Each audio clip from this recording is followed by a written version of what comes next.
Hi guys, today I'll be answering the question, how did I integrate technologies in my thriller opening? I'll be talking about the software used, online platforms used, and the hardware used. Some of the main online sources that I have used that really helped elevate my work were Pinterest, Spotify, YouTube, and Canva. Pinterest was a key app that helped me gain a lot of inspiration. By using Pinterest instead of Google Images, it has increased my inspiration a ton. Here you can see the difference when searching up thriller movie background on Pinterest compared to Google. It shows how Pinterest really elevates the aestheticness compared to Google. Pinterest really helped my group and I to get an idea of what we wanted our color grading to look like and other aspects like our character's aestheticness. This is so that we're able to replicate it in our opening much easier. Pinterest has also helped me loads when it comes to building my website and deciding on what theme I wanted to go with. As you can see here, this is my Pinterest board and here is my website. As you can see, both have similar themes shown, as Pinterest really does help to increase the aestheticness overall. When it came to planning, we used the app Milanote. Here you can see the app and how each member in the group contributed to each different part. For example, here you can see how when coming up with an idea, me, Katie, and MJ wrote different ideas, then all talked and settled on one main idea. This app was very useful in our planning process of the project. We all were the main note takers of the group, and we planned on distributing each part of the planning process very equally. Using Canva was very important, as is what I used to create my slides. I chose to use Canva rather than Google Slides, for example, because it was more able to showcase the aestheticness I wanted to capture. However, I did not only use Canva for my slides, but also for creating the cover of my true crime podcast. Canva gives you a range of designs from presentations to posters.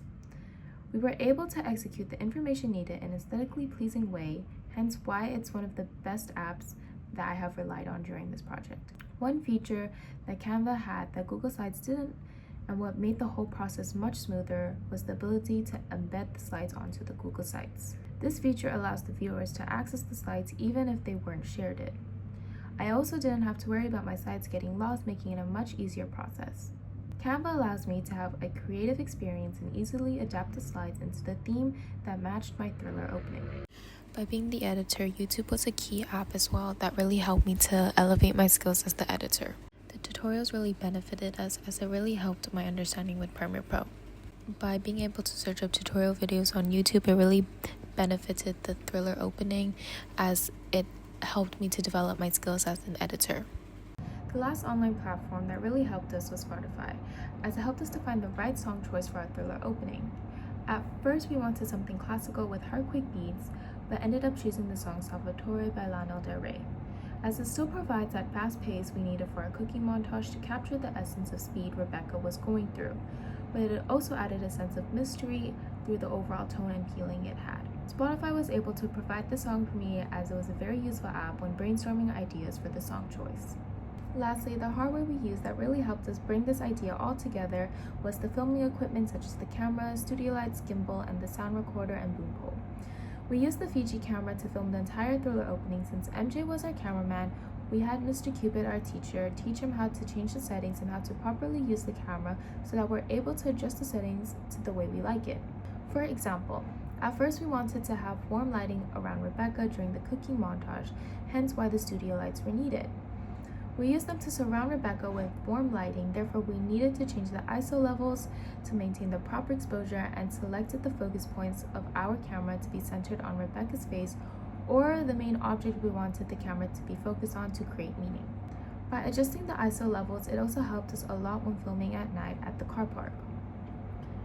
However, we realized later that the warm light did not connotate the meaning we want to explain. Therefore, I had to color grade the scenes, meaning the studio lights were not needed.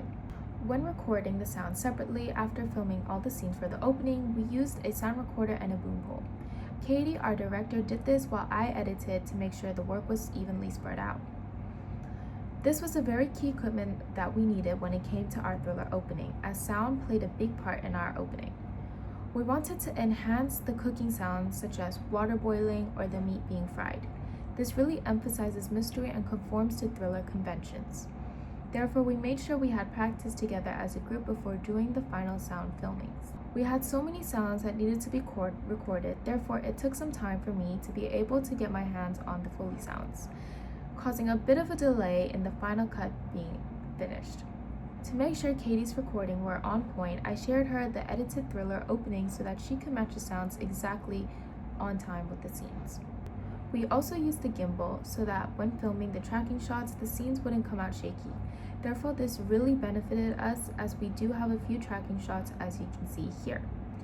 To make sure we had a smooth interaction with the gimbal so there wouldn't be any problems when shooting, we had MJ, our cameraman, to practice using it with our teacher, Mr. Cubitt. Therefore, by making sure MJ had some practice, it made our whole production process much easier, which benefits me when editing the clips. As you can see here, I didn't need to edit much except for one scene right here where I needed to crop out Rebecca's face to contain mystery.